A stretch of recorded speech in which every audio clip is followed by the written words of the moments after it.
दोस्तों, आज की कहानी का नाम है अपनापन। राजस्थान के उस छोटे से कस्बे राजगढ़ की गलियों में, जहां सुबह की हवा में चाय की खुशबू घुली रहती थी और शाम की रोशनी में घरों की चहल पहल का अपना अलग ही आकर्षण था। वहां एक साधारण लेकिन मजबूत घर खड़ा था। वह घर राजेश जी और जया जी का था, जो बरसों से वहीं बसे हुए थे। राजगढ़ कोई महानगर नहीं था। यहाँ ना तो ऊंची ऊंची इमारतें थीं और ना ही व्यस्त ट्रैफिक की भागदौड़, बल्कि यह एक ऐसा स्थान था जहां पड़ोसी एक दूसरे को नाम से जानते थे। आप इसे कस्बा ही कहिए, एक छोटा सा साधारण सा कस्बा। यहाँ घरों के दरवाजे दिन भर खुले रहते थे और लोग बिना औपचारिकता के एक दूसरे के घर आ जा सकते थे। राजेश जी, जो एक रिटायर्ड स्कूल टीचर थे, अपनी पेंशन से घर चलाते थे। उनकी उम्र 60 के पार हो चुकी थी, लेकिन उनका मन अभी भी युवा था। वे अक्सर पुरानी किताबें पढ़ते, अपने पुराने दोस्तों से फोन पर घंटों बातें करते और बीते दिनों को याद करके मुस्कुरा उठते। जया जी उनकी जीवन साथी थीं और घर की धड़कन भी। वह सुबह से शाम तक घर के कामों में लगी रहती, रसोई संभालना, कपड़े सिलना और परिवार की छोटी छोटी जरूरतों का ध्यान रखना उनकी दिनचर्या का हिस्सा था। उनका घर 2 मंजिला था। नीचे का हिस्सा, जहाँ ड्राइंग रूम, रसोई और आंगन था, परिवार की रोजमर्रा की गतिविधियों का केंद्र था। और ऊपर के कमरे में कभी कभी मेहमान ठहरते या बच्चे खेलते। उनका इकलौता बेटा विक्की शहर की एक आईटी कंपनी में सॉफ्टवेयर इंजीनियर था। विक्की की शादी 2 साल पहले सानवी से हुई थी। सानवी एक मध्यम वर्गीय परिवार से आई थी, जहां उसने हमेशा अपनी मर्जी से जीना सीखा था। शादी से पहले वह एक छोटी मोटी नौकरी करती थी, लेकिन विवाह के बाद उसने घर संभालने का निर्णय लिया। शुरू के दिनों में सानवी घर में पूरी तरह घुल मिल गई थी। वह जया जी को माँ जी और राजेश जी को बाबूजी कहकर पुकारती थी। वह सुबह जल्दी उठकर जया जी के साथ रसोई में काम करती, चाय बनाती और घर के छोटे मोटे कामों में हाथ बटाती।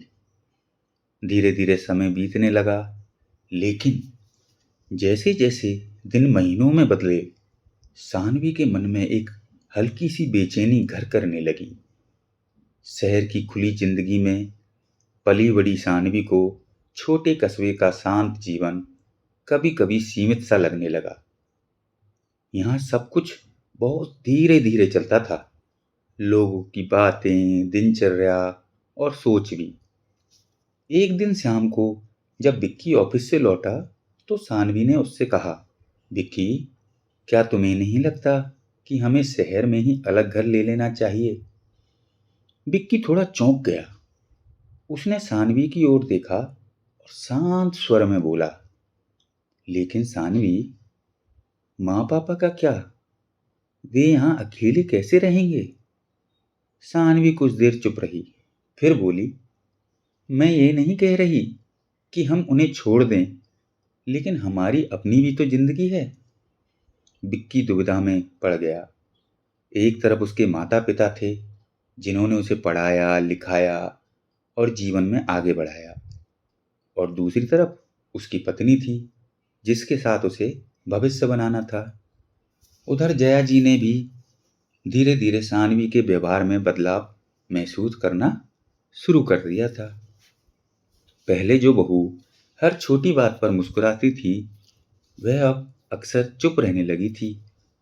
एक रात जया जी ने राजेश जी से कहा, लगता है बहू यहाँ खुश नहीं है। राजेश जी ने गहरी सांस ली और बोले, समय के साथ सब ठीक हो जाएगा, हमें बस धैर्य रखना होगा। लेकिन जिंदगी हमेशा इतनी सरल नहीं होती। कुछ ही महीनों बाद विक्की को कंपनी से प्रमोशन का ऑफर मिला, लेकिन शर्त यह थी कि उसे जयपुर ट्रांसफर होना पड़ेगा। घर में जैसे एक नई हलचल मच गई। विक्की खुश भी था और परेशान भी। वह अपने माता पिता को छोड़कर जाना नहीं चाहता था, लेकिन यह मौका भी उसके कैरियर के लिए बहुत बड़ा था। उस रात पूरे परिवार ने साथ बैठकर खाना खाया। खाने की मेज पर असामान्य खामोशी थी।